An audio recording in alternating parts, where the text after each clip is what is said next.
자, 오늘은 저희가 하나님께서 교회를 세우시는 유일한 방식을 배워보도록 하겠습니다. 자, 교회를 세우기 위해 필요한 것이 무엇이라고 생각하세요? 제가 캐리사랑교회를 이제 개척하기로 결정을 하고 난 뒤에요. 이 한국 교회 개척에 대한 이런저런 책과 영상을 많이 찾아봤었습니다. 자, 그런데 많은 목사님들과 또 교회 개척하시는 분들, 또 그 개척 교회에 오시는 분들이 나누는 말씀을 들으면서 제가 느낀 게 뭐냐면, 많은 분들이 이 세상의 지혜와 이 사람의 지혜를 의지하여서 교회를 세우려고 하시는 것 같다라는 느낌을 많이 받았어요. 이 수많은 교인들이 하나님의 교회를 세워나가면서 이 세상의 방식을 따라가려고 하는 경향이 많이 있습니다. 이 수많은 교회들이 매력 있고 멋있는 모습으로 세상 사람들을 교회에 끌어들이려고 노력을 많이 합니다. 그러니까 멋있는 모습 있잖아요. 보기 좋은 모습, 그런 모습으로 사람들을 끌어들이다는 것이죠. 물론 여러분 우리가 깔끔하게 교회가 뭐 이쁘고 아름답게 뭐 사람들을 이끄는 것 자체가 잘못된 것은 아니지만, 만약 우리가 그것만을 의지하여서 사람들을 교회를 이끈다? 그게 문제가 될 수 있다는 것이죠. 어떤 교회들은요, 아주 웅장하고 아름다운 교회 인테리어로 사람들에게 어필하는 경우도 있고요. 또 어떤 분들은 아주 큰 스크린을 교회에 가져다 놓고 휘황찬란한 조명을 막 켜면서 많은 젊은 사람들을 끌어들이기도 하죠. 아주 또 멋져 보이는 찬양 인도팀과 화려한 밴드를 통해서 이 교회에 많은 분들을 끌어들이기도 합니다. 근데 제가 이제 교회 개척하시는 분들이 이런 분 저런 분을 찾아보니까, 이 교회 개척하시는 목사님들이 가장 먼저 찾는 게 뭔지 아십니까, 여러분? 밴드와 찬양팀이에요. 그러니까 밴드와 찬양팀이 없으면 교회 개척이 자체가 불가능하다라는 인식이 많은 교회 개척자들 사이에 깔려 있다는 겁니다. 근데 아시죠, 여러분? 저희는 밴드가 없어요. 그러니까 앞으로도 없을 겁니다. 자, 그런데 많은 분들이 그것이 없으면 젊은 사람들을 교회에 끌어들일 수 없다라는 결론을 내린 채 교회를 세워나가시는 경우가 많이 있다는 것이죠. 이 수많은 그리스도인들이요, 이 세상에서 성공하여 이 지혜로운 사람으로 보여주고 싶어 해요. 그러니까 세상에서 성공해야만, 여러분, 이 공적인 자리에서 간증할 수 있는 기회가 주어지는 거 사실 아십니까? 그러니까 간증을 하기 위해서, 하나님의 그 은혜와 사랑과 긍휼을 간증하기 위해서 많은 분들이 사실은 세상에서 좀 이름이 나야만 그 간증자로서 초빙이 되고, 또한 그런 간증자들의 간증을 듣기 위해서 많은 사람들이 교회를 찾아오는 경우도 있다라는 것이죠. 또 제가 이제 근래에 이제 많이 보는데, 이 연예인들을 통한 간증 집회가 또 많이 있더라고요. 근데 뭐 물론 저는 이제 연예인이 간증 집회를 하면 안 된다, 그런 입장은 아닙니다. 자, 그런데 이 전면에 교회들이 내세우는 그 모토가 뭐냐면, 그런 아젠다가 뭐냐, 유명한 사람이 우리 교회에서 간증을 하니 우리 교회에 방문해 보세요라는 어떤 그런 어필을 이제 많은 분들에게 한다는 것이죠. 왜 연예인이 중요합니까? 연예인들이 우리에게 친숙하고요, 또 그 사람이 믿는 교회, 믿는 하나님이라면, 혹은 그 사람이 다니는 교회라면 좀 뭔가 있지 않을까, 그런 생각을 갖게끔 한다라는 것이죠. 왜 수많은 이 목사님들이 이 자기 자신의 카리스마와 웅변술로 사람들을 교회에 끌어들이려고 할까요? 이 수많은 교인들도 교회의 성공과 실패가 이 한 개인인 목사의 매력적인 모습에 좌지우지 된다라고 생각합니다. 교회의 성공에 있어서 물을 때요, 많은 분들이 이렇게 얘기해요. 목사님이 아주 카리스마 있고 아주 댄디하시고 멋있고 말씀도 잘 하시잖아. 그러니까 사람들이 모이겠지, 이렇게 말씀하시는데, 저는 그게 아주 건강한 교회 모습이라고 보지 않아요. 그러니까 제가 설교를 잘해서 여러분 이 교회에 오는 이유가 그냥 조용히 목사가 설교를 잘해서다, 그럼 저는 교회 개척이 실패라고 봅니다. 왜냐면 사람들이 교회에 올 때요, 단순히 목사님이 설교 잘해서만이 되면 안 돼요. 물론 목사님이 설교 잘하면 좋겠죠. 근데 그것만이 이유가 되어서는 안 된다라는 것을 우리가 기억해야 한다는 것이죠. 또 수많은 교회들이 재미와 오락을 통해 사람들을 교회로 이끌려고 하고 있습니다. 왜죠? 재밌게 하면, 오락을 많이 준비해주면 뭐 사람들이 많이 와서 즐길 수 있으니까 교회가 즐기는 장소가 되는 것도 아주 쉬운 모습인 것 같아요. 자, 오늘의 우리가 볼 본문 말씀이 있잖아요. 이 오늘의 본문 말씀을 통해 우리가 배울 것은 바로 이 현대 교회들이 이제 가고 있는 방향, 이 세상의 어떤 지혜 있죠. 세상의 방식으로 교회를 세우는 것이 과연 옳은 것이냐, 그른 것이냐를 오늘의 본문이 우리에게 가르쳐주고 있음을 기억하셔야 하셔야 됩니다. 저희가 함께 이제 교회를 세우는 입장이 되었어요. 여러분들이 뭐 저와 함께 교회를 더 이상 세우기 싫으시다, 그리고 떠나신다 그러면 뭐 저는 어쩔 수가 없습니다. 자, 그런데 저와 함께 이 교회, 캐리사랑교회를 세우고자 마음을 먹으셨다면 오늘의 말씀을 정확하게 기억하시고 이해하시고 또 이것을 실행하기 위해 함께 노력해야 한다는 사실을 기억해 주시면 좋겠습니다. 자, 고린도전서 1장 17절에서 25절 제가 읽어드리겠습니다. 죄송합니다. 이게 계속 오류가 나네요. 제가 읽어드릴게요. 그리스도께서는 침례를 주라고 나를 보내신 것이 아니라 복음을 전하라고 보내셨습니다. 복음을 전하되 말의 지혜로 하지 않게 하셨습니다. 그것은 그리스도의 십자가가 헛되이 되지 않게 하시려는 것입니다. 십자가의 말씀이 멸망할 자들에게는 어리석은 것이지만 구원을 받는 사람인 우리에게는 하나님의 능력입니다. 성경에 기록하기를 내가 지혜로운 자들의 지혜를 멸하고 총명한 자들의 총명을 패할 것이다 하였습니다. 현자가 어디에 있습니까? 학자가 어디에 있습니까? 이 세상의 변론가가 어디에 있습니까? 하나님께서는 이 세상의 지혜를 어리석게 하신 것이 아닙니까? 이 세상은 그 지혜로 하나님을 알지 못하였습니다. 하나님의 지혜가 그렇게 되도록 한 것입니다. 하나님께서는 어리석게 들리는 설교를 통하여, 복음 선포를 통하여 믿는 사람들을 구원하시기를 기뻐하신 것입니다. 유대 사람은 기적을 요구하고 그리스 사람은 지혜를 찾으나 우리는 십자가에 달리신 그리스도를 전합니다. 그리스도가 십자가에 달리셨다는 것은 유대 사람에게는 거리낌이고 이방 사람에게는 어리석은 일입니다. 그러나 부르심을 받은 사람에게는 유대 사람에게나 그리스 사람에게나 이 그리스도는 하나님의 능력이요 하나님의 지혜입니다. 하나님의 어리석음이 사람의 지혜보다 더 지혜롭고 하나님의 약하심이 사람의 강함보다 더 강합니다. 오늘 말씀의 대지죠.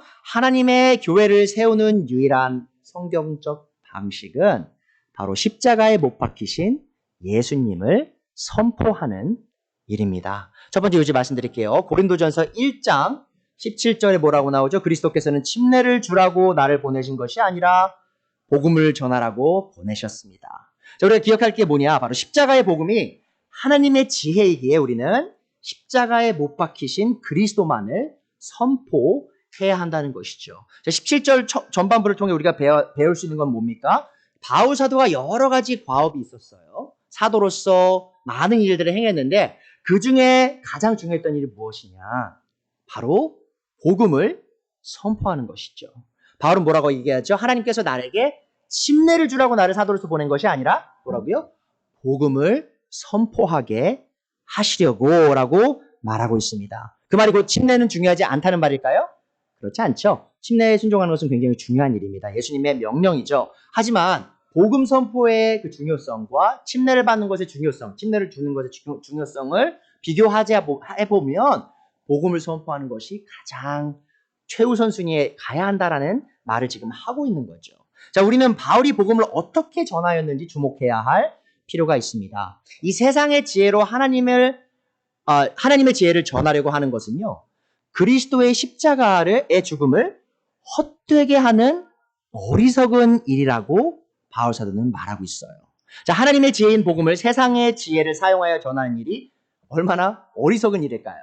이 세상의 지혜로는 결코 하나님의 지혜를 깨달을 수 없음을 우리 모두는 깨달아야 합니다. 21절에 나오죠. 이 세상은 그 지혜로 하나님을 알지 못하였습니다. 하나님의 지혜가 그렇게 되도록 한 것입니다. 여러분, 세상에서 잘 나가는 똑똑하신 분들 있잖아요. 그런 분들의 자신의 지식과 지혜로 하나님을 찾는다? 그분들은 죽을 때까지 하나님을 찾을 수가 없습니다. 왜 그렇죠? 세상의 지혜를 의지해서는 하나님의 지혜를 알 수 없기 때문이죠. 이 바울의 이런 태도는 분명 우리가 알고 있는 이 많은 현대교회의 태도와 다른 모습을 보입니다. 바울은 결코 사람의 지혜에 의지하지 않았어요. 하나님의 지혜만을 의지했다는 것이죠. 자, 근데 많은 우리 이 현대교회에 살아가고 있는 우리는요, 사람의 지혜를 의지하고자 하는 그런 유혹에 많이 빠진다는 겁니다. 얼마나 많은 그리스도인들이 세상 사람들의 입맛에 맞추어서 복음의 메시지와 복음을 전하는 방식을 바꿔나가고 있는지 모릅니다. 이 수많은 교회들이 하나님의 지혜인 복음의 선포가 아닌 자신의 교회에 웅장한 건물이나 멋들어진 찬양 밴드나 아이들이 즐길 수 있는 오락과 재미로 사람들을 교회로 이끌려고 노력하고 있죠. 제가 좀 더 말씀드렸지만 많은 설교자들이 개인의 카리스마나 말빨로 자신의 추종자를 만들려고 부단히 노력하고 있습니다.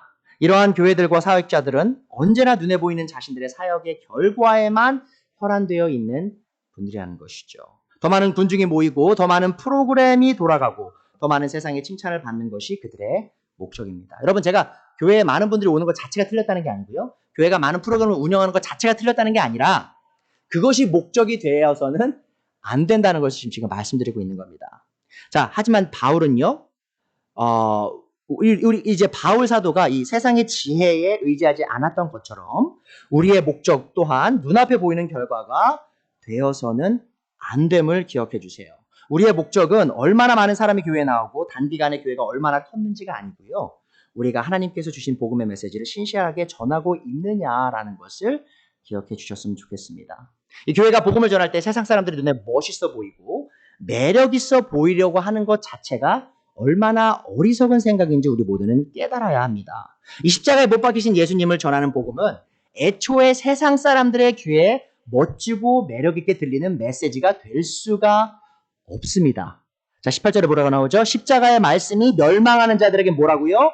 어리석은 것이지만 이 복음의 메시지 있잖아요. 십자가의 복음은 멸망하는 사람들, 세상 속에 속한 사람들에겐 어리석은 말로밖에 안 들려요. 21절이죠. 이 세상은 그 지혜로 하나님을 알지 못하였습니다. 하나님의 지혜가 그렇게 되도록 한 것입니다. 여러분 보세요. 하나님께서 이렇게 만드신 거예요. 세상의 지혜로 하나님께 나오는 사람은 하나님의 지혜를 이해할 수조차 없습니다. 하나님께서는 어리석게 들리는 설교를 통하여 믿는 사람들을 구원하시기를 기뻐하신 것입니다. 여기서 말하는 설교는 복음 선포죠. 유대 사람들은 기적을 요구하고 그리스 사람들은 지혜를 찾으나 우리는 십자가에 달리신 그리스도를 전합니다. 그리스도가 십자가에 달리셨다는 것은 유대 사람에게는 거리낌이고 이방 사람에게는 어리석은 일입니다. 자, 십자가에 못 박히신 예수님에 관한 복음은 그렇다면 왜 세상 사람들에게 어리석은 메시지로 들릴까요? 첫 번째, 유대인에 대해서 지금 얘기했죠, 바울 사도가. 유대인들에게 있어서 메시아가 십자가에 못 박혔다는 것은요, 있을 수 없는 신성 모독적인 이야기입니다. 자, 모든 유대인들은요, 구약 성경을 통해 앞으로 올 메시아가 영광과 권능과 승리의 왕으로 나타나실 거라는 확신을 갖고 있었어요. 하지만 십자가에 달린 메시아, 무슨 말이죠? 십자가에 달렸다. 나무에 달렸다. 신명기에 보시면 나무에 달린 모든 자가 하나님께 저주를 받은 사람이다라고 얘기가 나와요. 한번 생각해 보세요. 왕으로서 영광 가운데 존귀 가운데 와야 될 메시아가 하나님께 저주를 받은 모습으로 나타났다. 자, 유대인들에게는요, 말도 안 되는 거림직한, 영어로는요, scandalous라고 할 수 있어요. scandalous. 그게 뭐냐면 스캔들 하면 뭐죠? 어떤 말도 안 되는 그런 아주 악한 일이 일어났을 때 우리가 그 스캔들이라고 하잖아요. 그런 소리로 유대인들에게 들린다는 것이죠. 십자가에 매달린 메시아. 자, 우리는 이 말을요, 많이 들어왔고 했기 때문에 우리에게는 굉장히 친숙한 표현이에요. 십자가에 달리신 그리스도, 십자가에 달리신 메시아. 근데 유대인들에게는요, 십자가에 달린 메시아는 어떻게 들리냐면 차가운 불이라고 들려요. 불이 어떻게 차갑죠? 불은 뜨거워야 되잖아요. 차가운 불은 있을 수 없다는 것이요. 또 반대로 말씀드리면 뜨거운 얼음. 말이 되나요? 얼음은 뜨거울 수가 없죠. 차갑죠. 자, 유대인들의 귀에는요, 이 십자가에 달린 메시아가 그렇게 들렸다는 겁니다. 말도 안 되는 소리 하고 있네. 속된 말로 있죠? 덕 소리라고. 무슨 소리 하고 있는 거야? 이런 식으로 받아들였다는 거죠. 어떻게 메시아가 저주를 받아서 십자가에 달려? 그런 메시아는 메시아일 수가 없어라고 유대인들은 그런 메시아를, 십자가에 달리신 예수님을 거부했다는 것이죠. 자, 그렇다면 그리스 사람들은 왜? 여기서 말하는 그리스 사람은요, 지금 이방인들을 말하는 겁니다. 이 그리스 사람들은 왜 십자가에 못 박힌 메시아를 어리석은 메시지로 받아들였을까요? 자, 그리스인들은요, 이 신이라는 존재가 결코 고통을 당할 수 없는 존재라고 믿었습니다. 그러니까 신이라 함은 고통을 느끼지 않는 존재인 거예요. 그러니까 고통이 닿을 수 없는 존재 있죠.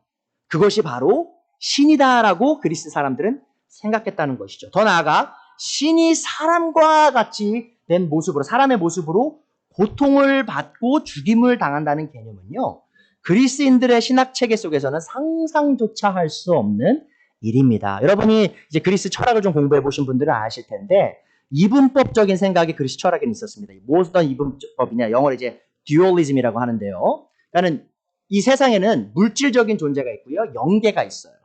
근데 그리스 철학에서는요. 영계는 항상 선한 것이고요.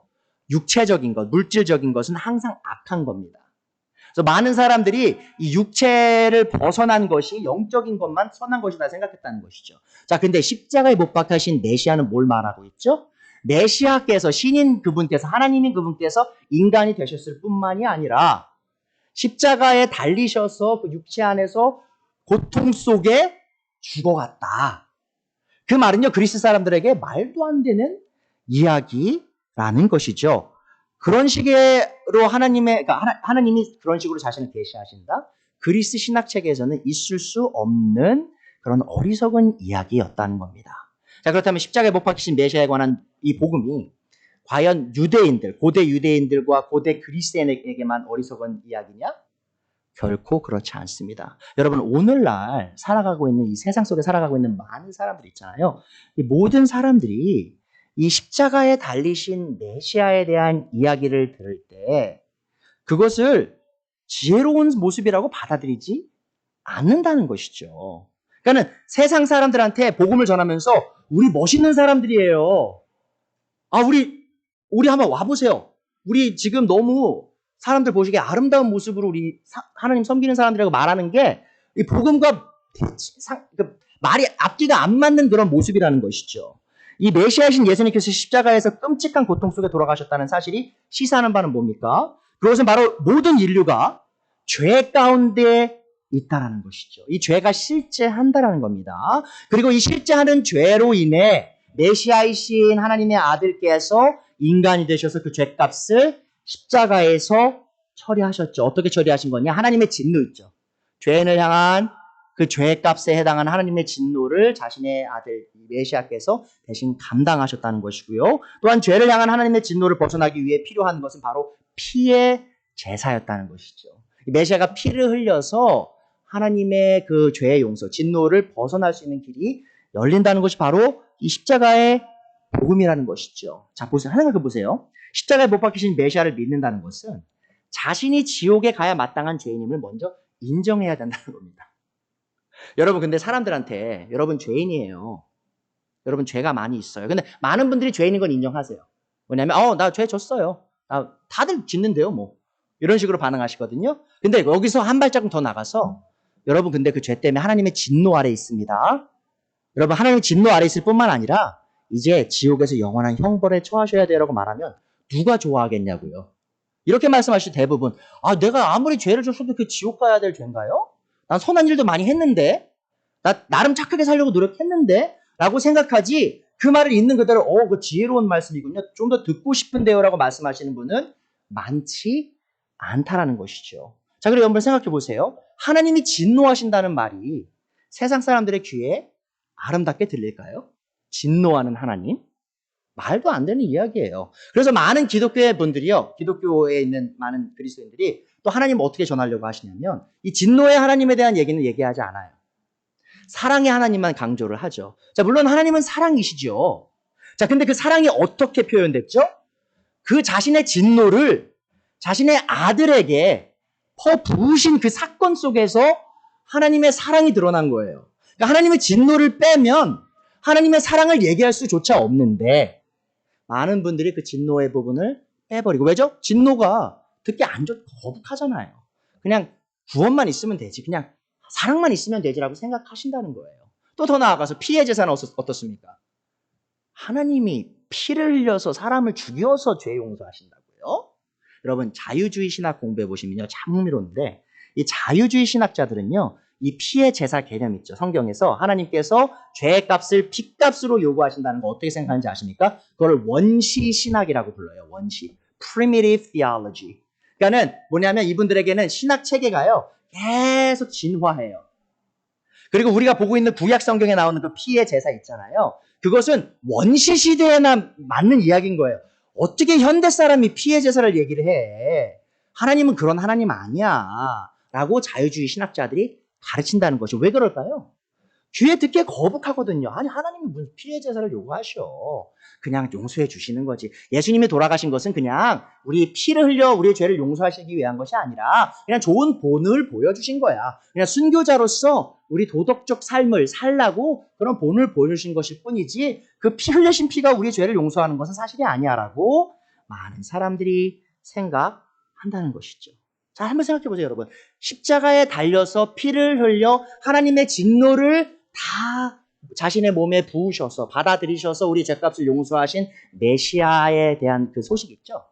그것이 과연 현대 사람들의 귀에 아름답고 멋있는 이야기로 들릴 것이냐. 결코 그럴 수 없다는 겁니다, 여러분. 이 복음을 우리가 믿고 있는 복음 있죠. 우리가 선포하는 복음 자체가 세상 사람들의 귀에는 어리석은 모습으로 드러날 수 없어요. 근데 그것이 바로 하나님의 지혜이다라고 바울 사도는 얘기하고 있다라는 것이죠. 그러니까 세상 사람들이 보기에는 어리석고요. 세상 사람들이 보기에는 스캔들이지만 하나님이 보시기에는 그것이 바로 하나님의 지혜이다. 그 하나님의 지혜로 이 세상의 지혜를 뒤집어 엎으시는 일을 하나님께서 이 복음 속에서 드러내 주셨다라는 겁니다. 여러분 생각하시는 게 뭐냐면요. 그러면 이 정말 그 예수님이 십자가에서 죄가 되신 사실, 그 죄값을 치르시고 하나님의 진노를 받으셨다는 사실, 또한 그분의 그 흘리신 피가 우리 죄를 용서한다는 사실을 들을 때 어떤 사람들은요. 그것을 진리로 받아들여요. 그것이 나에게 생명을 주는 말씀으로 받아들여요. 그게 왜 그럴 수 있죠? 바로 하나님께서 선택하신 사람들, 하나님께서 예비하신 사람들만이 그것을 믿음으로 받아들이는 그런 귀한 역사가 있다는 겁니다. 그러니까 여러분 잘 생각하셔야 돼요. 우리가 사람들에게 복음을 모든 사람에게 전해야 합니다.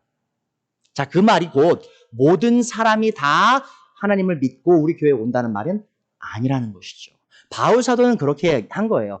하나님의 지혜인 십자가에 못 박히신 메시아를 전해요. 누구에게든지 다 전해요. 근데 그 받는 사람 중에 누구는 그것을 거부하고요.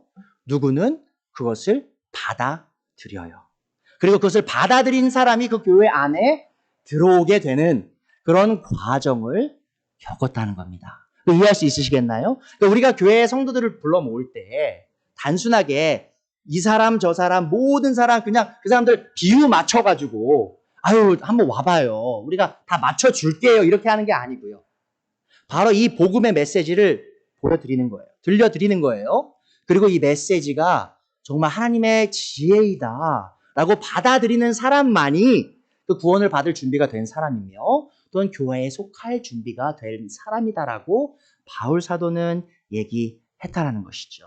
그리고 바울 사도는 더 나아가서 이렇게 얘기했잖아요. 내가 이 세상의 지혜를 사용하지 않고 하나님의 지혜로 복음을 전한다. 그 말이 무슨 말이냐? 바로 이겁니다.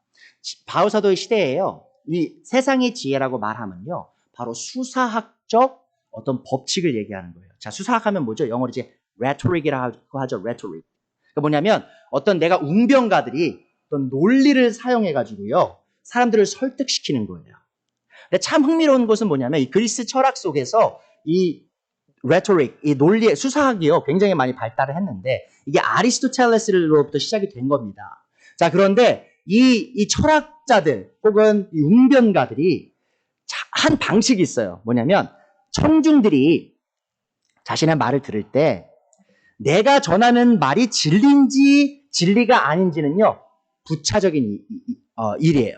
무슨 말이냐. 내가 웅변가로서 내가 거짓말을 한다 할지라도 내가 진실이 아닌 것을 전한다 할지라도 듣는 사람이 내 말을 듣고 설득당하면 그것으로 자신의 일을 한 겁니다. 웅변가의 일은요. 내가 말하는 게 옳냐 그르냐가 아니에요. 듣는 청중이 내 말에 설득되냐라는 것이죠. 그것을 목적으로 바로 이 수사학이 발달을 했고요. 웅변가들이 이 당시에 많은 사람들이 이끌은 슈퍼스타 있잖아요. 연예인과 같은 존재들이 되었다는 것이죠. 자, 근데 바울은 달랐죠. 바울의 목적은요. 단순히 청중을 설득하는 게 아니었어요. 그의 목적은 무엇이었죠? 바로 자신의 왕이신 하나님께서 자신을 불러서 하나님의 말씀, 이 십자가의 복음을 선포하게 하는 거였어요. 그러니까 청중이 어떻게 반응하는지는요. 바울 사도에게는 크게 중요하지 않았어요. 그 사람이 내 말을 좋아하든지 좋아하지 않든지 바울은 결코 자신의 메시지를 변개시키지 않았다는 것이죠. 자신이 알고 있는 이 십자가에 달리신 이 메시아만이 자신이 알고 있는 그 진리이며 단 하나의 하나님의 지혜이신 진리인 것을 알았기 때문에 있는 그대로 선포함을 통해서 자신의 목적이 설득된 청중이 아니라 하나님을 향한 자신의 순종임을 바울 사도가 보였다는 겁니다. 여러분 잘 생각해 보세요. 그래서 저와 같이 이렇게 신앙생활 하실 때, 교회를 개척해 나가실 때 기억하셔야 되는 게 뭐냐? 우리의 목적은요, 여러분, 사람들을 설득시키는 게 아닙니다. 그러니까 우리가 우리의 지혜 있잖아요. 우리의 논리로 너가 이런 질문이 있니? 그럼 내가 이렇게 대답해 줄게. 너가 저런 질문이 있구나. 내가 저렇게 대답해 줄게. 그게 목적이 아니고요. 우리의 목적은 바로 이 복음의 말씀, 십자가에 달리신 예수님을 신실하게 있는 그대로 전하는 것이라는 것이죠. 그래서 제가 이 교회를 개척하기 시작할 때 다짐한 게 있어요. 뭐냐면 앞으로 제가 어떤 사람들이 이 교회에 오든지, 그 사람이 어떤 권력을 가진 사람이든지, 얼마나 많은 돈을 가진 사람이든지, 어떤 영향력을 사회에 갖고 있는 사람이든지, 내가 그 사람들을 기쁘게 하기 위해서 이 십자가에 달리신 메시아에 관한 복음을 결코 변개시키지 않겠다. 이 바울 사도의 본을 따라 그 길을 내가 걷겠다라고 저는 하나님 앞에 다짐을 했다는 겁니다. 여러분도 이 시간 그 다짐을 하셔야 돼요. 여러분이 복음을 전하실 때 당신 입맛에 맞춰드릴게요. 당신 구미에 맞춰드릴게요 라고 변개해서 전하는 복음이 아니라 있는 그대로 하나님의 지혜를 그대로 전할 때 이 세상의 지혜가 전복되는 일이 그 믿음 속에서 일어난다라는 겁니다. 자, 우리가 이 복음의 선포만을 통해 이 교회를 세워야 한다는 사실 여러분들 기억해 주셨으면 좋겠어요. 바울 사도는요, 하나님의 지혜로만 교회를 세웠습니다. 그 말은 곧 십자가의 선포, 그 선포만을 통해서 교회를 세웠다는 것이죠. 우리 또한 그 모습을 따라가야 함을 여러분 모두가 기억하셔야 됩니다. 자, 그럼 우리가 왜 이 복음만을 선포하여 이 교회 개척을 해야 하냐? 저희가 복음이 하나님의 지혜임을 배웠죠? 자, 이제 두 번째로 이 복음이 무엇인지 또 배우도록 하겠습니다. 두 번째로 십자가의 복음이 하나님의 권능이기에 우리는 십자가에 못 박히신 그리스도만을 선포해야 합니다. 이 세상 사람들의 귀에 어리석게 들리는 십자가의 복음의 메시지가 어떻게 하나님의 권능이 될 수 있을까요? 18절에 나오죠. 십자가의 말씀이 멸망하는 자에게는 어리석은 것이지만 구원을 받는 사람인 우리에게는 하나님의 능력입니다. 자, 같은 메시지예요. 근데 멸망하는 사람에게는 정말 멍청한 소리를 들리고요. 구원받을 사람들에게는 하나님의 권능으로서 다가간다는 것이죠. 23절이죠. 우리는 십자가에 달리신 그리스도를 전합니다. 그리스도가 십자가에 달리셨다는 것은 유대 사람에게는 거리낌이고 이방 사람에게는 어리석은 일입니다. 그러나 부르심을 받은 사람, 하나님께서 부르신 사람 있죠. 선택하신 사람에게는 유대 사람에게나 그리스 사람에게나 이 그리스도는 하나님의 능력이요 하나님의 지혜입니다. 그러니까 여러분이 어디 출신이냐가 중요한 게 아니에요. 여러분이 베트남 출신일 수도 있고요. 미국 출신일 수도 있고요. 한국 출신일 수도 있어요.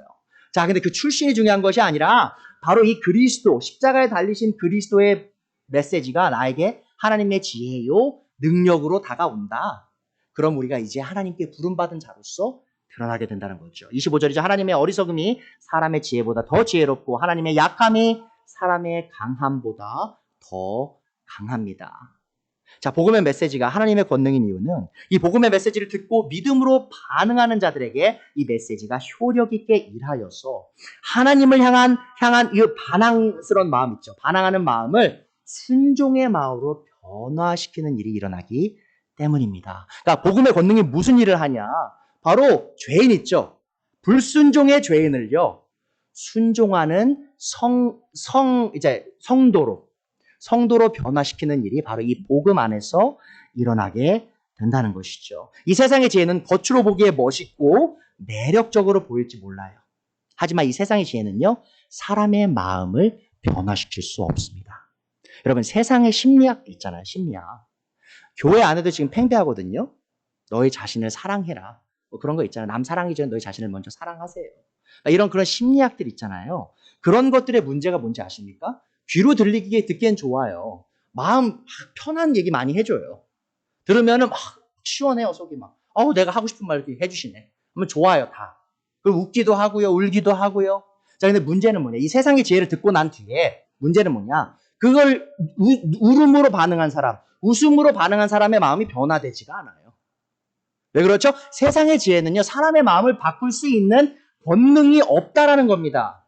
하지만 하나님의 지혜이신 십자가에 못 박히신 이 메시아에 관한 이 복음은요, 믿음으로 반응할 때 그 사람의 마음을 속에서부터 바닥에서부터 변화를 시켜 나간다는 것이죠. 이 십자가의 복음의 말씀은 하나님의 놀라운 구속의 역사를 이루시는 겁니다. 세상에 속한 죄인이 하나님의 자녀로 거듭나는 일이 바로 이 복음 안에서 일어나게 된다는 것이죠. 이 세상의 지혜는 오직 사람을 교만하게 만들 뿐이에요, 여러분.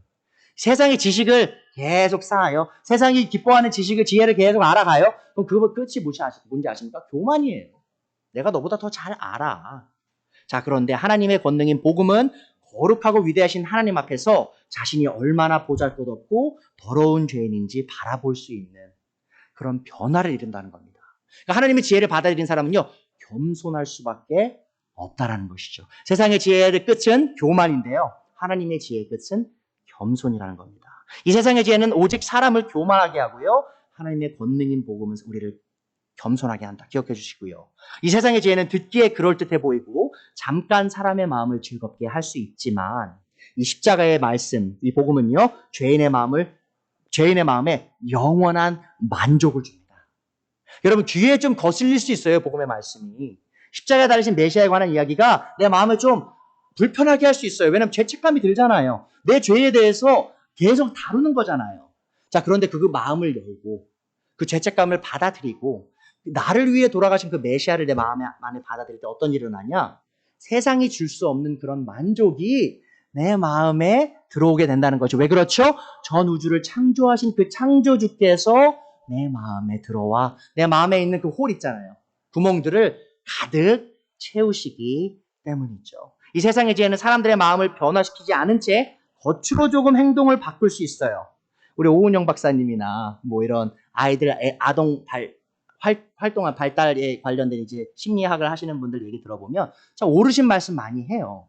그리고 상황에 따라서 아이들이 행동을 변화시킬 수 있는 그런 지혜로운 모습도 보이기도 합니다. 그래서 그분들의 말이 다 틀렸다는 게 아니에요. 자, 근데 중요한 게 있죠.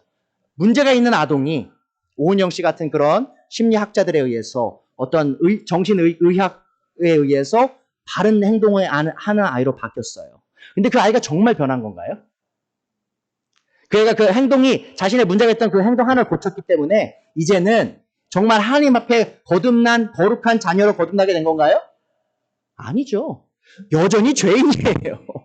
하나님과는 아무 상관없는, 그러니까 겉으로 보기에 조금 나은 죄인이 된 거예요. 자, 그것이 세상의 지혜의 결과라는 것이죠. 하지만 하나님의 말씀은 어떻습니까? 이 십자가의 복음은요, 죄인을 속에서부터 변화시키는 거예요, 여러분. 그러니까 저는 이거를 제가 개인적으로 경험했기 때문에 자신을 확신해 갖고 말씀드릴 수 있습니다. 이 복음의 권능이 제 안에 들어올 때 누가 저한테 영희야 너 그렇게 하면 안 돼. 영희야 너 그렇게 말하면 안 돼. 영희야 너 그런 생각하면 안 돼라고 말하신 분이 한 번도 없어요. 저의 담임 목사님도 그런 거 모르셨고요. 제가 어떻게 사는지 모르셨고요. 저희 부모님도 몰랐어요. 제 친구들도 제 행동에 대해서 말하는 친구가 한 명도 없었어요. 근데 하나님의 권능이, 이 복음의 권능이 제 안에 들어왔을 때 그 권능이 저를 변화시키니 안에서부터 일어난 변화가 겉으로 드러나게 되게 된다는 것이죠. 그것이 바로 복음, 하나님의 복음의 권능으로서 우리 안에 일하시는 그 일이라는 겁니다. 그래서 고린도후서 5장 17절에 이렇게 나오죠. 누구든지 그리스도 안에 있으면 그는 새로운 피조물입니다. 옛것은 지나갔습니다. 보십시오. 새 것이 되었습니다. 그 완전한 새 사람으로 거듭나는 그 일을 바로 십자가에 달리신 예수님에 관한 그 복음이 이룬다라고 성경은 말하고 있습니다. 이것이 하나님의 지혜인 복음이 세상의 지혜에 승리하는 방식임을 기억해 주세요.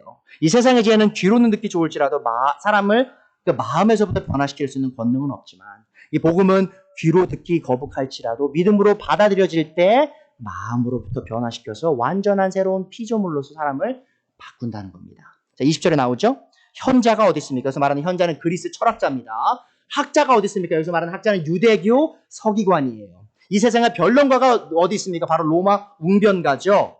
자, 하나님께서는 이 세상의 지혜를 어리석게 하신 것이 아닙니까? 이 세상은 그 지혜로 하나님을 알지 못하였습니다. 자, 이런 철학자들, 이런 웅변가들, 이런 서기관들은요, 자신들의 지식과 지혜를 의지하여서 하나님을 알지 못했다라고 성경은 말하고 있어요. 하나님의 지혜가 그렇게 되도록 한 것입니다. 하나님께서는 어리석게 들리는 설교를 통하여 믿는 사람들을 구원하시기를 기뻐하신 것입니다. 여러분, 제가 지금 설교하잖아요. 이 시간이 결코 그냥 시간 때우는 시간이 아님을 기억해 주세요. 물론 제가 잘못된 설교하시면요, 시간 낭비하는 거죠. 제가 잘못된 말씀을 전해드리면 시간 낭비하는 게 맞죠. 자, 그런데 제가 성경에 있는 그대로 이 복음의 메시지, 십자가 달리신 예수님을 있는 그대로 전해드린다고 생각하신다면 결코 이 시간을 헛되이 보내시면 안 됩니다. 왜 그렇죠? 이 메시지가 여러분의 삶을 변화시킬 수 있기 때문입니다. 영원히 지옥에 가야 될 죄인이 영원히 하나님과 동행할 수 있는 그런 귀한 그런 선물을 받을 수 있는 시간이 바로 이 말씀이 선포되는 시간이라는 것이죠. 자, 스스로 지혜롭게 여기는 교만한 사람들의 턱에 꽂아넣는 하나님의 카운터 펀치가 있습니다. 교만한 사람들이 고개를 쳐들고요, 하나님께 나 지혜롭죠? 라고 말할 때 하나님께서 그들의 턱에 그냥 꽂아넣는 카운터 펀치가 있어요. 그게 뭐냐? 바로 십자가에 달리신 예수님이에요. 하나님께서 그들을 완전 전복시키시는데 어떻게 하시냐? 바로 십자가에 달리신 그 메시아의 그 복음을 통하여 이루신다는 것이죠. 그리스인들에겐 어리석은 소식이며 유대인들에게는 꺼리껴지는 십자가의 복음을 통해 하나님께서 모든 믿는 자들을 구원할 계획을 세우신 겁니다. 그러니까 여러분, 세상 사람들은요, 믿는 자들을 어리석은 사람으로 볼 수밖에 없어요. 그렇죠. 어리석죠. 뭐 이렇게 죄인이라고 이렇게 맨날 죄를 고백해. 뭐 이렇게 벌벌 두려 떨면서 죄 안 지려고 노력하고 살아. 눈에 보이지도 하나님 뭘 두려워하면서 사냐. 일요일날 교회 나와서 뭐하러 예배 드려. 11조 뭐하러 하고 헌금 뭐하러 해.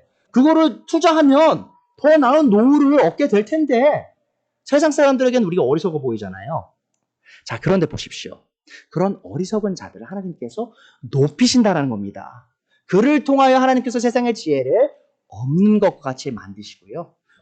세상에서 아무것도 아닌 것 같은 우리 같은 사람들을 하나님께서 자신의 보좌로 높여 올려주신다라고 성경은 얘기하고 있습니다. 그러하기에 바울은 누구에게는 부끄럽게 여겨질지 모르는, 누구에게는 부끄럽게 여겨질지 모르는 이 십자가의 복음을 부끄러워하지 않았어요. 자, 로마서 7장 16절이죠. 나는 복음을 부끄러워하지 않았습니다. 이 복음은 유대 사람을 비롯하여 그리스 사람에게 이르기까지 모든 믿는 사람을 구원하는 하나님의 능력입니다. 여러분 보세요. 유대 사람들은 복음의 말씀이 거리낌한 거죠. 칙한 거죠. 그러니까 스캔들러스한 거예요.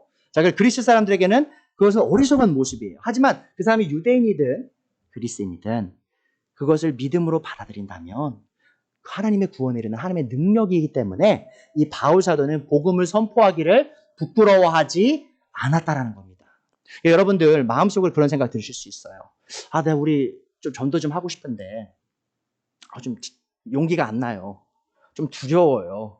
그런 생각 드실 수가 있는데요. 여러분, 그때 여러분에게 필요한 게 뭐냐면 바로 이 바울의 모습을 기억하시는 거예요. 이 하나님의 지혜이며 하나님의 권능인 복음이 내가 선포되는 이 입을 통하여 전하여질 때 하나님께서 내 입을 통해서 선포되는 복음을 사용하셔서 죄인의 마음을 성도로 변화시키신다. 여러분, 여기서 필요한 건요, 우리의 믿음이에요.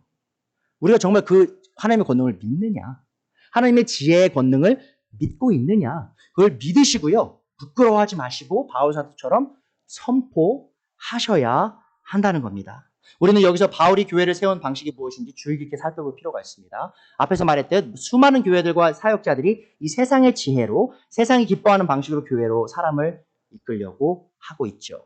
그러나 바울은 결코 세상의 지혜로 사람을 교회에 이끌려고 하지 않았습니다. 여러분, 바울 사도가 고린도라는 도시에 가서 교회를 처음 세울 때 어떤 모습으로 교회를 세웠는지 보세요. 고린도전서 2장 1절입니다. 형제자매 여러분, 내가 여러분에게로 가서 하나님의 비밀을 전할 때, 하나님의 비밀은 복음이에요. 훌륭한 말이나 지혜로 하지 않았습니다. 자, 보세요. 여러분, 바울이요, 지혜롭게 하려면 할 수 있는 사람이었어요. 바울은요, 전 세계에서 거의 가장 똑똑한 사람 중에 하나였습니다. 그렇게 하려면 할 수 있었어요. 근데 하지 않았죠. 나는 여러분 가운데서 예수 그리스도, 곧 십자가에 달리신 그분밖에는 아무것도 알지 않기로 작정하였습니다. 여러분, 바울은요, 십자가 이외에도 많은 지식을 가진 사람이었어요. 가말리엘의 제자였다고 하거든요.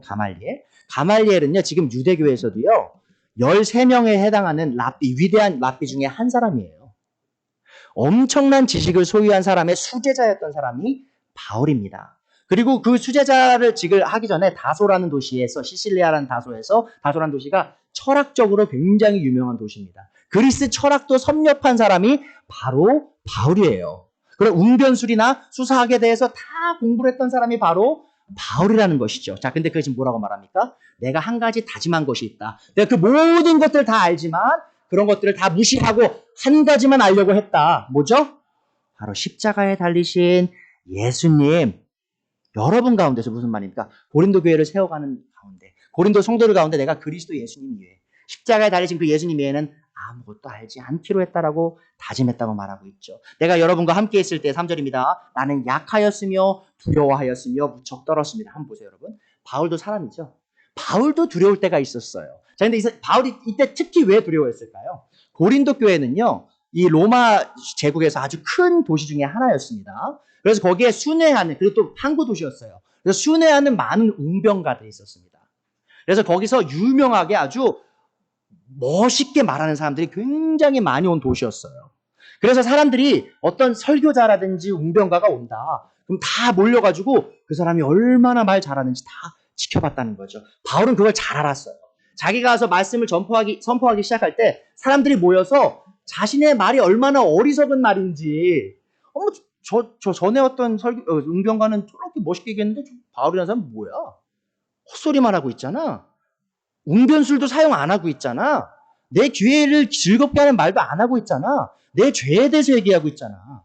아니, 하나님의 아들이 십자가에 못 박혔다고? 하나님의 진노가 그에게 부어졌다고? 라고 하면서 그를 우습게 여길 것을 바울은 너무 잘 알았어요. 그래서 인간적인 면모에서 두려움이 있었다라는 것이죠. 그리고 실제로요, 여러분, 고린도후서 10장에 보시면요, 고린도 교회 성도들이 바울이 편지로는 아주 그냥 말 잘하는 사람인데 실제로 보면 아주 형편없는 설교자라고 무시하는 경우가 실제로 있었다라고 바울사도가 얘기하기까지 했어요. 자, 그러한 것을 다 알매도 바울이 뭐만 알기로 결정했다고요? 다짐했다고요? 십자가에 달리신 메시아만 내가 선포하기로 결정했다라고 얘기하고 있죠. 자, 4절입니다. 나의 말과 나의 설교는 지혜에서 나온 그럴듯한 말로 한 것이 아니라 성령의 능력이 나타난 증거로 한 것입니다. 그것은 여러분의 믿음이 사람의 지혜에 바탕을 두지 않고 하나님의 능력에 바탕을 두게 하려는 것입니다. 여러분 잘 보세요. 그럼 바울이 대체 왜 이렇게 할 수 있었어요? 세상의 지혜로 다 설득할 수 있었어요. 바울이 원하기만 했다면. 그렇게 하지 않았습니다. 그 이유가 뭔지 아십니까, 여러분? 만약에 바울이 세상의 지혜로 그들을 설득했다면 누군가는 설득될 수도 있어요. 자, 근데 문제가 이거죠. 그 결과가 뭡니까? 어떤 사람들은 여전히 사람의 지혜에 자신의 믿음을 바탕을 두게 된다는 거죠. 자신의 믿음을 세상의 지혜로 계속 근본으로 두고 갈 거라는 거예요. 고린도 성도들이. 그럼 바울이 떠나고 난 뒤에 어떤 일이 일어날까요? 그 교회 안에 세상의 지혜로 교회를 운영하는 사람이 가득 차게 될 것이란 것이죠. 바울 사도는 그걸 두려워했던 겁니다. 근데 바울은 알았죠. 그 해결책을 내가 세상 지혜로 다 할 수 있었지만 하지 않음은 여러분이 이 하나님의 권능이 하나님의 지혜인 복음만을 의지하여서 그리스도인의 삶을 살아가도록 하기 위함입니다라고 말했다는 것이죠. 그러니까 여러분 저는 압니다. 저도 사실 학자로서 성경을 공부하는 사람이에요. 이제 PhD 공부를 하면서 신약학을 공부하고 바울 신학을 공부하면서 여러분들이 혹할 만한 얘기를 많이 할 수 있습니다. 그런 책들을 많이 읽어요. 근데 제가 여러분에게 전할 게 그런 것들이 아닌 걸 전 잘 압니다. 성경에 나온 십자가에 못 박히신 메시아를 여러분이 중심에 두고 저와 함께 신앙생활을 하시면 그걸로 된 거라는 것이죠. 제가 학자로서 공부를 하면서도요, 계속 저 자신에게 되뇌이는 게 바로 그거예요. 내가 이런 많은 지식을 쌓아가고 있는 것이 과연 사람들에게 드러내기 위한 것이냐, 아니면 하나님을 섬기기 위한 것이냐.